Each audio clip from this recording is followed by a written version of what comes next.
Hello everyone and welcome to edupediaworld.com. Today we are going to continue with Unit 2 of Chapter 1, explaining the accounting concept based on which any accounting of any enterprise is done. We are done with most of the concepts, and today the concepts which we are going to cover are the concept of money measurement, periodicity concept and accrual concept. So let us start today's class with the first concept of money measurement. Money measurement concept. By the name itself, we can make out that this concept is related to the measurement of transaction in terms of money. So, it is given in this concept that only those transactions which can be measured in terms of money are recorded. So, if we are accounting for any enterprise, we can account for only those transactions which can be measured in monetary terms. So, all the transactions which are unmeasurable and which cannot be measured in monetary terms are not recorded in the books of accounts. This is a very important concept because there are some events and transactions in the business which are important with respect to the business, but since those transactions and events are not measurable in monetary terms, those are not recorded in the books of accounts. So this concept says that the transactions and events which can be measured in monetary terms are only recorded. And this is practical also. We cannot record something which we cannot measure in monetary terms. How we will record something which is unmeasurable in monetary terms and which cannot be converted in monetary terms? It is impractical to record those transactions and events. However, they may be important and significant with respect to the organization, but it is not possible to record them. Transactions and events that cannot be expressed in terms of money are not recorded in the books. So the transactions which are unmeasurable and which cannot be brought in terms of money are not recorded in the books of accounts. Now, an example is given. The employees of the organization are undoubtedly the assets of the organization, but their measurement in monetary term is not possible, therefore not included in the books of accounts of the organization. We all know that the employees are the major resource of any organization. Without the employees, no organization can survive and work for a longer period of time. So these are unvaluable assets. We can say that priceless asset of any organization. Very important asset for the working of and for the flourishing of any organization.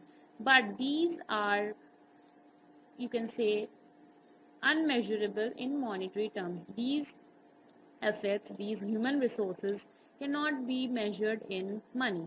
Therefore, they are not included in the books of accounts of the organization on the asset side.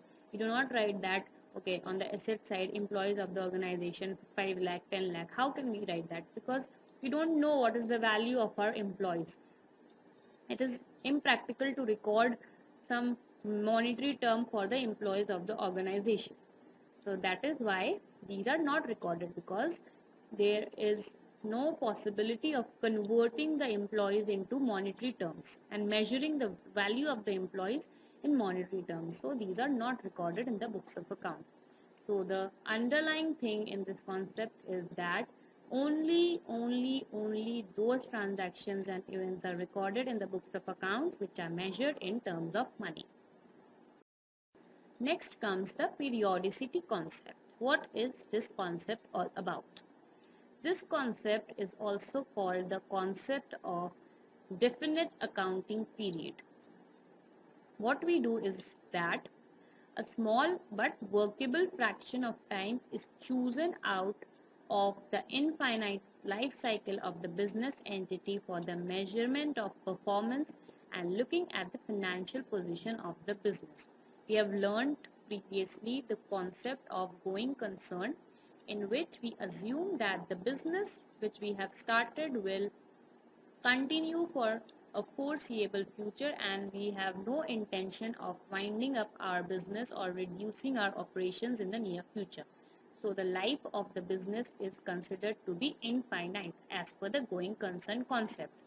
But since we need to measure the performance of our business and we need to look at the financial position of the business for a period, we need to know that, okay, for this period, what was the performance of my business, how much profit my business has earned or how much loss my business has suffered, and what are the assets and liabilities which I am possessing at the end of a particular period. So we need to divide the life into some workable time. A time period is chosen. Generally, one period is taken up for the performance measurement and appraisal of financial position. Generally, any organization prepare their books of accounts for 1 year, and at the end of the year, they just measure the performance of their business. They find out the profit and loss for that period and find out the financial position, that is the position of the assets and liabilities at the end of the 1 year. So we have to divide the time period, the total time period of our business into some workable fraction of time so that we can measure the performance of our business. We need to know we are doing business for earning profits.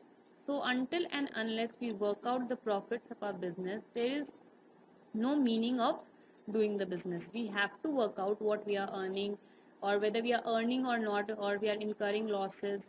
So this can be measured only when we find a particular period for which we have to measure. We cannot measure the profit and loss for an infinite period of time. We need to just divide the infinite period into some workable fraction of time, and then for that period we'll take out the profit or loss or assets or liabilities. So for the purpose of measurement of our performance of the business and for the finding out of the position of assets and liabilities at the end of a certain period, we use this periodicity concept and divide the infinite life of our business into some workable fraction of time, which is generally 1 year.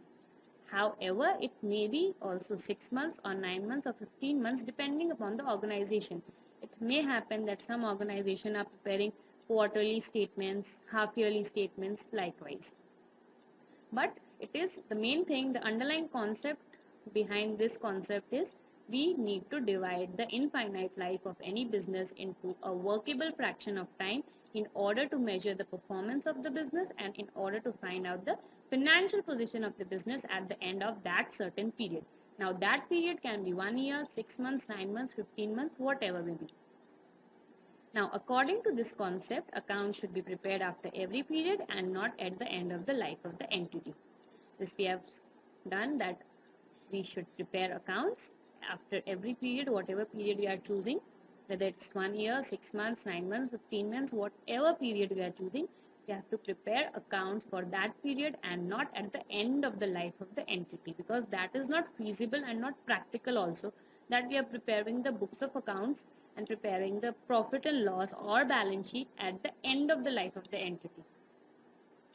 Now usually in India, this period which we are saying, the period of 1 year, is from 1st of April to 31st of March, which we call it as a financial year. This is our workable fraction of time in which we have divided the life of our entity for the measurement of the performance of our business and for the appraisal of our financial position.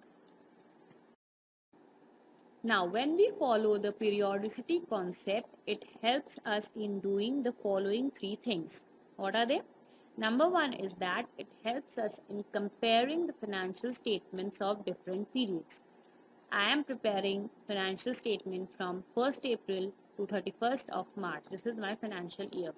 So, every year I am preparing the financial statements. So, this will help me in comparing these financial statements and knowing whether I am earning profits year by year or I am incurring loss year by year. So, it facilitates in comparison of financial statement of different periods. So, one period financial statement and the next period financial statement can be compared and we can know where we are heading. whether we are heading towards profits or we are heading towards losses, or whether our assets are increasing or our assets are decreasing. So it helps us in comparing the financial statements of different periods. When we prepare financial statement for different periods, we can compare those financial statements and know what we are having and what we are losing. Number 2 is uniform and consistent accounting treatment for ascertaining the profit and assets of the business. When we prepare the books of accounts for every period after period, we prepare the books of accounts, then we are applying uniform and consistent accounting treatment. Every year, we are applying the same accounting treatment for ascertaining the profits and assets of the business. So it helps us in maintaining uniformity and consistency. Number 3 is matching periodic revenues with expenses for getting correct results of the business operations. Now this is also very important. When we divide the life of our business into a definite periods, then we have to look out that, okay, this is the revenue which I am earning in this period. So what was the expense matching to that revenue which I had incurred in that period? So it helps us in matching the revenues with the expenses. If we do not divide the life of the organization into definite period, then we cannot match the expenses and revenues. So this is a very important advantage of this periodicity concept. You can match the revenues with expenses. If this is the revenue which I am earning in this particular period, what is the expense which I am incurring in this particular period? So period wise the revenues and expenses are matched for getting the correct result of the business operations. We'll study this matching concept also in our next class. What is this matching concept? This is also a very important concept of matching the revenues with the expenses of a particular period. This is very important for getting the correct profit or loss for the business.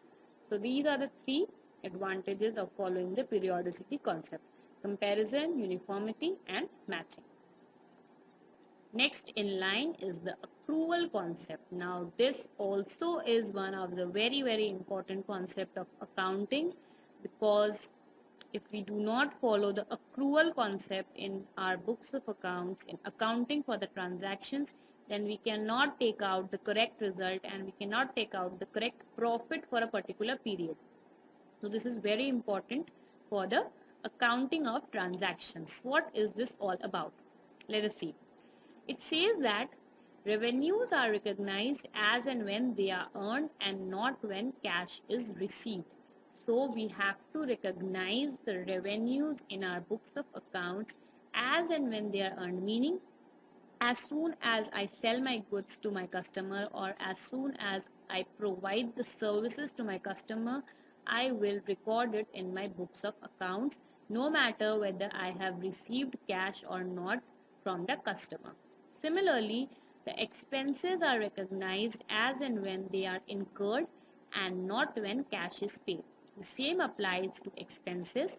We have to recognize all the expenses in our books of accounts as soon as they are incurred, and it is not necessary whether we have paid cash for those expenses or not.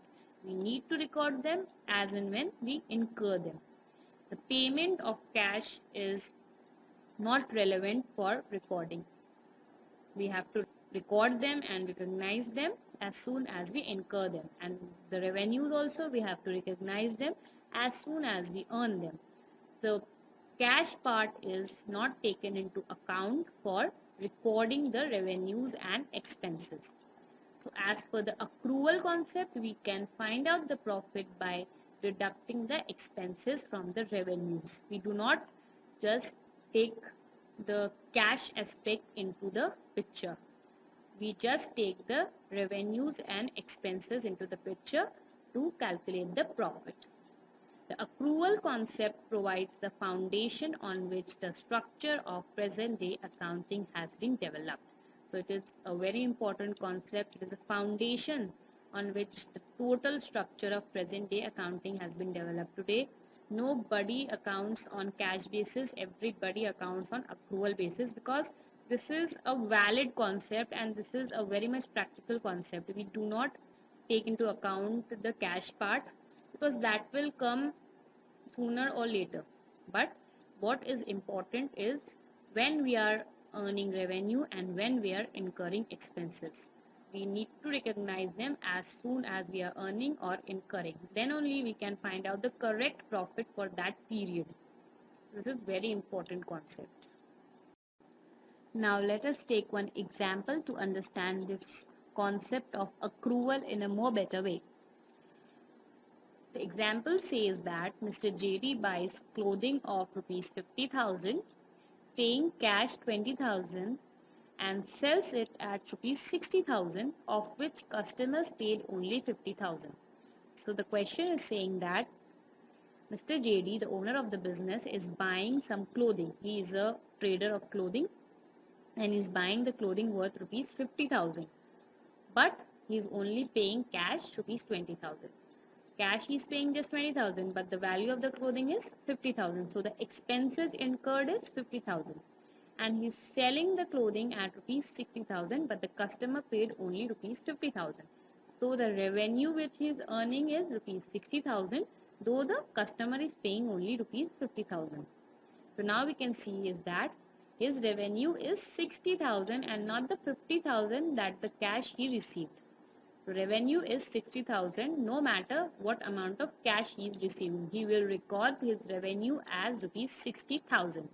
Now comes the expense. The cost incurred for revenue. For earning the revenue, the cost incurred for buying the clothing is rupees 50,000 and not the 20,000 cash paid. We will take expenses as 50,000 only and not 20,000 just because the 20,000 is the cash paid. The cash part is not taken into account, just the total expenses and the total revenue for the period is taken into account. So as per the accrual concept, we can take out the profit by this formula of revenue minus expenses. So what is this revenue? 60,000 total revenue and the total expense is 50,000. So the profit comes to rupees 10,000. So this is how it works, how we apply the accrual concept. We don't take into account the cash part. We don't take into account that what cash is being paid for the expenses or what cash is being received from the customers. What we take into account is the total revenue earned and the total expenses incurred, irrespective of the fact whether cash is being paid or not. The accrual concept relates to measurement of income, identifying assets and liabilities. Now in the previous slide we have learned that how the accrual concept helps in measuring the income. By income we mean profit. So we know how the accrual concept plays an important part in determining the profit of the business. We determine the profit by deducting expenses from revenues. So this is how the accrual concept helps us in measuring the income. Now it also helps us in identifying the assets and liabilities. This accrual concept also helps us in the measurement of the assets and liabilities. How? Let us see. Expenses incurred but not yet paid in the current period should be treated as accrued expenses under current liabilities. Now, in the previous slide, we have seen the example of Mr. JD, in which it was given that he had bought the clothing of rupees 50,000, but he just paid rupees 20,000. So, rupees 30,000 he is required to pay to the seller of the cloth. He has a liability of paying that 30,000 to the seller of the cloth. So now that 30,000 is the accrued expenses and that will be written under current liabilities. Mr. JD has the liability of paying rupees 30,000 to the seller of the cloth. So that 30,000 his accrued expenses under current liabilities, and that will be shown in the balance sheet as accrued expenses under the heading current liabilities. So this accrual concept helps us in determining the accrued expenses which are recorded under the current liabilities section of the balance sheet. Similarly, expenses which are paid in the current period but relate to the following period should be treated as prepaid expenses under current assets.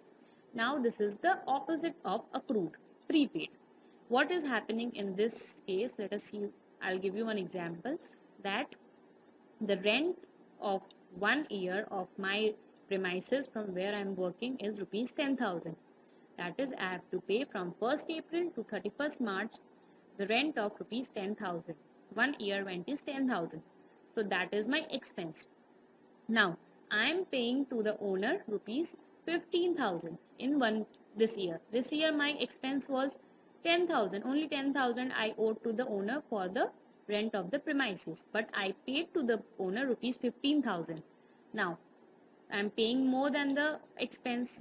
I am thus liable to pay rupees 10,000 for the current year. But now I am paying 15,000. So that 5,000 will be the extra expense I am paying. So that will relate to the following period. Meaning I am paying the rent of the next period in this period only. I am liable to pay only rupees 10,000 for this period, but I am paying rupees 15,000 to the owner, in which rupees 5,000 is for the following year, for the next year. So I am paying extra, and I am prepaying. The next year's rent I am paying this year only. So what I am doing, I am prepaying the expense. So that expense will be shown under current assets as prepaid expenses. It's just the opposite of accrued. I am liable to pay this year, I am not paying this year, then that is an accrued expense. I am not liable to pay this year, but still I am paying this year for the next year. That is prepaid. Accrued are current liabilities and prepaid are current assets. So this concept of accrual helps us in determining these accrued expenses and prepaid expenses under current liabilities and under current assets respectively. So this is very, very, very important. Similarly is the case of incomes. This is how accrued income and prepaid income we can say. So the same thing happens with them also. We'll see that in some later classes. But now you just need to remember that the accrual concept helps us in measurement of income. You know how? Revenue minus expenses. And it also helps us in identifying the assets and liabilities. That also you know how? Accrued and prepaid. I am liable to pay this year, not paying this year, accrued. I am not liable to pay this year, I am liable to pay next year, but still I am paying in this year, prepaid. Current liability, accrued, current asset, prepaid. Thank you, students. I hope these concepts of money measurement, periodicity and accrual are clear, and the MCQs can be answered by you in your examinations. Thank you.